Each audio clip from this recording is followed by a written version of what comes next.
Shalom saudara, kembali lagi dalam Pastor Message kali ini. Dan saat ini kita mau sama-sama belajar tentang hal memberi saudara. Saudara, tentunya sebagai anak-anak Tuhan dari dulu kita sudah diajarkan untuk kita ini bisa belajar memberi. Memberi kepada orang lain, memberi kepada pekerjaan Tuhan dan lain sebagainya saudara. Namun yang jadi masalahnya adalah kadangkala pengajaran tentang memberi itu yang ditanamkan kepada kita itu kurang tepat dan semuanya didasari oleh suatu motivasi. Maka muncullah kata-kata demikian, kita harus memberkati orang lain agar nantinya kita diberkati.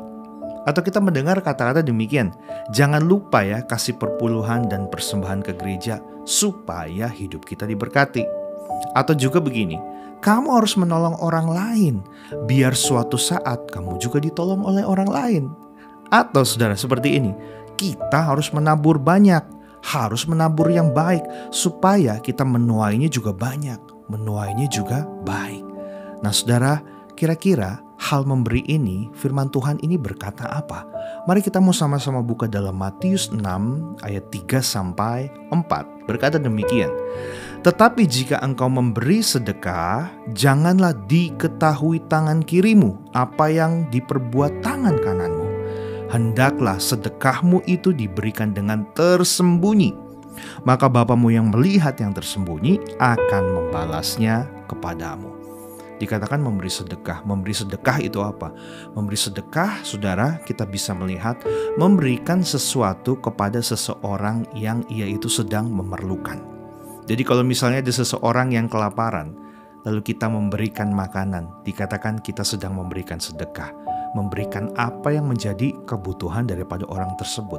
Dan firman Tuhan berkata saudara, pada waktu kita memberi sesuatu kepada orang lain saudara, dengan tangan kiri kita, maka hendaklah tangan kanan kita itu jangan sampai tahu. Ini maksudnya apa? Pada waktu kita memberi apapun kepada orang lain, hendaklah itu dilakukan secara private, secara tersembunyi.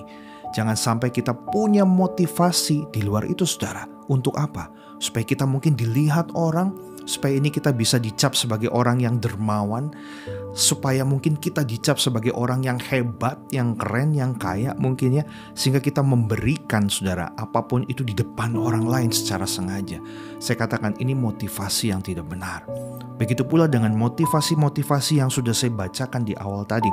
Pada waktu kita memberi, coba saudara sekarang kita berpikir bersama-sama, kita memberi itu supaya apa sih? Ada banyak orang yang memberi supaya dirinya itu bisa diberkati lagi. Ada banyak orang menolong orang lain supaya ia bisa ditolong orang lain juga pada waktu ia mengalami kesulitan, saudara. Ia melakukan semua hal yang baik supaya ia pun menuai hal yang baik di masa ke depan.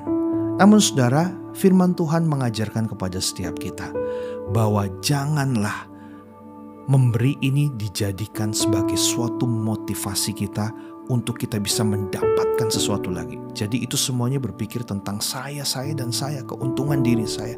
Tetapi saudara, yang perlu kita ingat adalah bahwa hukum tabur tuai itu adalah hukum yang pasti.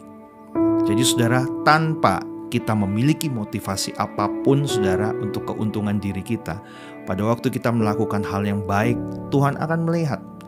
Tuhan sendiri yang akan memberkati kita saudara. Tetapi kita perlu ingat bahwa motivasi kita saat memberi jangan sampai supaya kita pun bisa mendapatkan hal yang baik itu kembali di waktu yang ke depan. Jadi memberi di dalam ayat ini saudara, kita harus memberi didasarkan dari apa? Kasih, belas kasihan kita. Sama seperti Tuhan juga berbelas kasihan kepada setiap kita. Dan saudara, memberi ini juga merupakan suatu identitas. Seperti firman Tuhan berkata bahwa adalah lebih baik kita banyak memberi daripada hanya menerima dari orang lain. Dan memberi ini luas sekali. Tidak mesti memberi uang saudara. Bisa juga Anda memberi waktu. Bisa juga Anda memberikan telinga Anda saudara untuk mendengar keluh kesah orang lain. Bisa juga mungkin Anda memberikan hati Anda. Misalnya ada orang yang menyakiti saudara, tapi saudara tetap bertahan, saudara tetap membesarkan hati saudara, berdoa bagi orang itu. Saya katakan saudara sudah memberikan hati saudara bagi orang lain tersebut dan bagi Tuhan tentunya. Jadi memberi ini sangat luas sekali saudara. Dan ingat saudara bahwa memberi merupakan identitas daripada anak-anak Tuhan. Kenapa kita memberi? Karena lebih dahulu Tuhan sudah banyak memberi kepada setiap kita. Ia memberi apa saudara? Tuhan memberikan kita kekuatan dalam hidup ini. Tuhan memberikan perlindungannya bagi setiap kita. Bahkan Tuhan juga sudah memberikan kesehatan kepada setiap kita saudara. Dan satu hal yang paling besar dalam hidup kita yang Tuhan pernah berikan adalah hidupnya saudara bagi setiap kita. Dia rela mengosongkan dirinya, turun dalam dunia ini hanya untuk memberitahu kepada setiap kita bahwa betapa ia mencintai dan mengasihi kita. Dan ia rindu kita pun bisa satu saat nanti bertemu dengan dia, hidup dan tinggal bersama-sama dengan dia. Bukankah itu suatu pemberian yang begitu besar? Karena itu saudara, sama-sama saat ini kita belajar untuk memberi bukan dengan motivasi bagi diri kita, tapi kita memberi karena lebih dahulu Tuhan sudah banyak memberi apapun kepada hidup kita. Dan memberi harus didasari dengan kasih Tuhan. Tuhan Yesus memberkati setiap kita.